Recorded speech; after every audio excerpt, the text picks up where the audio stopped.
जरा कल्पना कीजिए, आज का दिन इतिहास में दर्ज हो गया है, क्योंकि आज अमेरिका ने दवा व्यापार की दुनिया में ऐसा कदम उठा लिया है जिसने सबको चौंका दिया। अमेरिकी राष्ट्रपति ने ऐलान किया है कि अब भारत समेत कई देशों से आने वाली दवाइयों पर 100% टैरिफ लगाया जाएगा।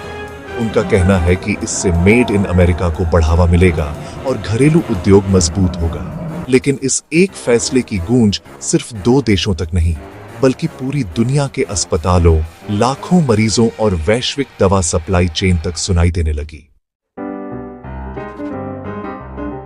ये दरअसल एक आर्थिक हमला था भारत पर, जो दुनिया का सबसे सस्ता और भरोसेमंद दवा सप्लायर माना जाता है। इतिहास गवाह है, जब कोई किसी पर वार करता है तो उसके छींटे खुद उस पर भी पड़ते हैं।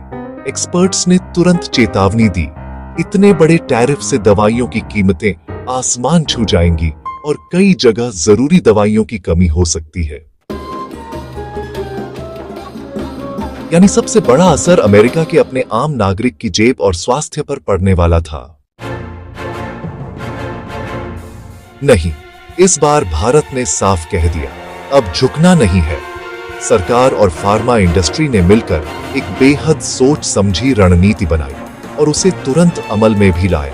इस रणनीति के 4 मजबूत स्तंभ थे: नए बाजारों तक पहुंच, देश में उत्पादन को बढ़ाना, अंतर्राष्ट्रीय साझेदारियां मजबूत करना और सप्लाई चेन को और लचीला बनाना। इसके पीछे सरकार की आत्मनिर्भर भारत नीति, PLI स्कीम और बुल्क ड्रग पार्क जैसी योजनाएं थीं, जिनका मकसद था कच्चे माल के लिए विदेशों पर निर्भरता कम करना। भारत ने एक झटके में अपने जहाजों का रुख मोड़ दिया। जो शिपमेंट पहले अमेरिका जाती थी, अब यूरोप, अफ्रीका, लैटिन अमेरिका और रूस की ओर रवाना होने लगी।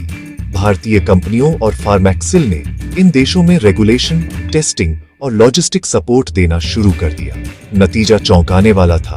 भारत के फार्मा एक्सपोर्ट्स में गिरावट आने की बजाय बढ़ोतरी होने लगी। कई देशों ने भारत को रिलायबल सप्लायर कहकर नई डील्स साइन की। यूरोप और अफ्रीका में भारतीय दवाओं की मांग पहले से कहीं ज्यादा बढ़ गई। यही वह पल था जब भारत ने इस आर्थिक हमले को मौके में बदल दिया। अमेरिका सोच रहा था कि भारत कमजोर पड़ जाएगा, लेकिन हुआ ठीक उल्टा। भारत ने अपने उत्पादन और निर्यात का पूरा ढांचा दोबारा व्यवस्थित कर लिया। जो दवाएं पहले अमेरिका जाती थीं, वो अब बाकी दुनिया में भेजी जाने लगी। नतीजतन अमेरिकी अस्पतालों में जेनरिक दवाओं की भारी कमी दिखने लगी। हेल्थ एक्सपर्ट्स ने कहा, इससे दवाओं के दाम और इंश्योरेंस प्रीमियम दोनों बढ़ जाएंगे। मतलब, जो दर्द की गोली अमेरिका किसी और को देना चाहता था, अब वही दर्द उसकी अपनी जनता झेल रही है।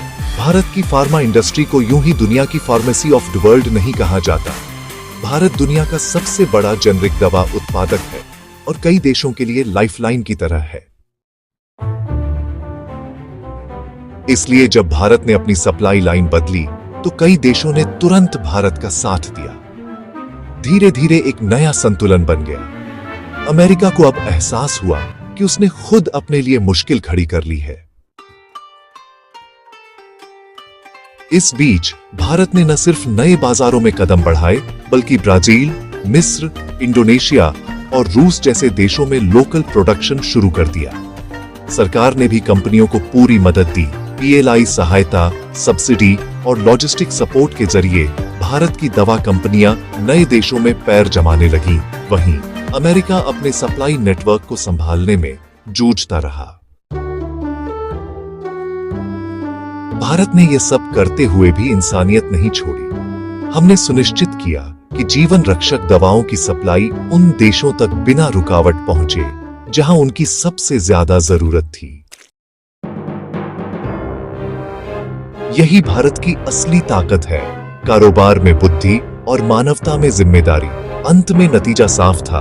अमेरिका ने 100% टैरिफ की गोली चलाई ताकि दुनिया को दिखा सके कि वो आत्मनिर्भर हो रहा है। लेकिन भारत ने उसी गोली को अपनी ढाल बना लिया। अपनी नीति, संयम और समझदारी से भारत ने इस आर्थिक जंग को शांति के साथ जीत लिया। जो दर्द अमेरिका दूसरों को देना चाहता था, वही दर्द अब उसके अपने नागरिकों को झेलना पड़ रहा है। भारत ने न सिर्फ खुद को बचाया बल्कि दुनिया में अपनी पकड़ और मजबूत कर ली। अब बात करते हैं उस अमेरिकी बौखलाहट की जो हर बीतते दिन के साथ बढ़ती जा रही है। अमेरिका ने सोचा था कि 100% टैरिफ लगाकर भारत को झुका देगा, लेकिन भारत ने दवा कूटनीति को हथियार बना लिया। जहां अमेरिका के दरवाजे बंद हुए, वहीं भारत ने यूरोप, अफ्रीका, दक्षिण अमेरिका और एशिया के नए दरवाजे खोल दिए। जर्मनी, फ्रांस और नीदरलैंड जैसे देशों ने तुरंत भारत से नई डील्स साइन की, क्योंकि उन्हें पता है अगर दुनिया को दवाओं की लाइफलाइन चाहिए तो वो दिल्ली से होकर ही गुजरेगी। अब अमेरिका के अंदर एक डर घर कर गया है, कहीं मेड इन इंडिया मेडिसिन्स ही दुनिया का नया स्टैंडर्ड न बन जाए।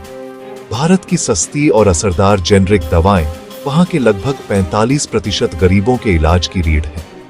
जो दवा अमेरिका में $200 की मिलती है, वही भारत से सिर्फ $10 में पहुंचती है।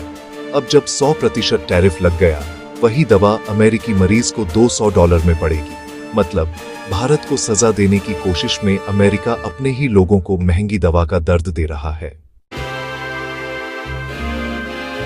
अब तो हर जगह हेडलाइन गूंज रही है, भारत की दवा नीति ने अमेरिका की हेल्थ केयर व्यवस्था को हिला दिया।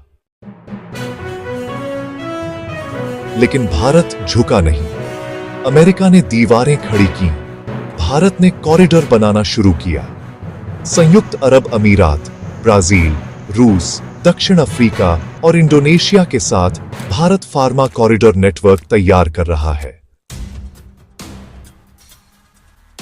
भारत के दवा संयंत्र अब उन देशों में लगाए जा रहे हैं ताकि उत्पादन वहीं हो और अमेरिकी टैरिफ का असर न पड़े।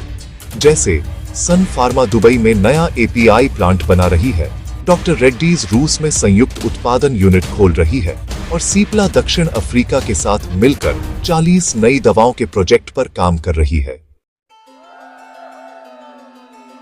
अब ट्रंप प्रशासन को खुद समझ आ गया है कि भारत के साथ व्यापार युद्ध कोई चीन जैसा खेल नहीं है। भारत सिर्फ एक बड़ा मार्केट नहीं, बल्कि पूरी दुनिया के इलाज का स्रोत है।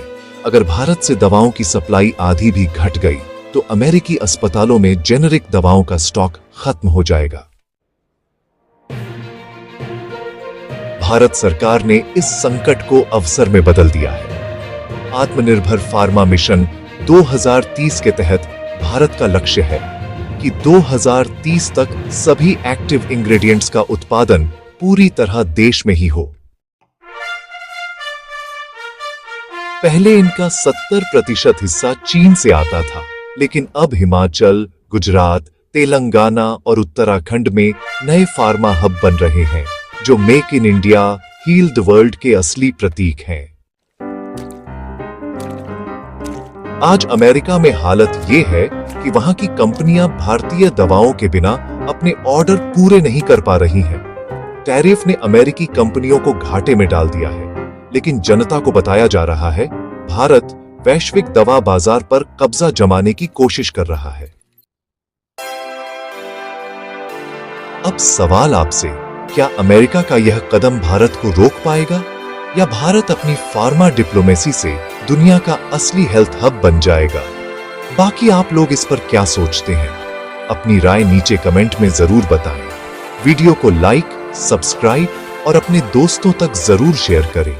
जय हिंद, वंदे मातरम।